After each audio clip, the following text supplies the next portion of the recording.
man likās, ka es daru visu pareizi, bet kāpēc viņš nekrīt nost? Tā bija tā problēma, ar kuras visu laiku cīnījos un nevarēju izprast, kas notiek. Kādus rezultātus mēs esam sasnieguši kopā strādājot? Nu, ļoti labus, jā, tas, teiksim, tā tie 10 kilogrami tikpat kā nost. Man jau viss, tev sākumā jāmaina, visi ir garderobi, tāpēc, ka man pat izmērs jau ir tā, ka man ir pa lielu kaut kādas lietas, kad man jau vajag to XS. Vai tas, ko mēs darījām, vai tas bija kaut kas nereāls, kaut kas tur ekstrēms, kaut kas traks, kaut kas tur knapi var pie tā pieturēties? Pa lielam, nē.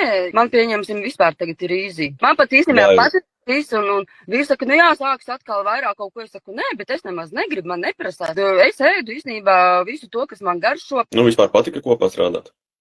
Jā. Man patīk.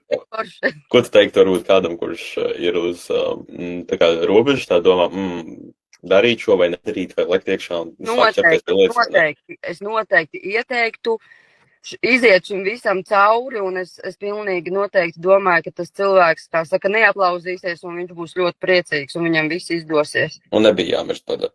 Nē, pavisam. Tad viss kārtībā.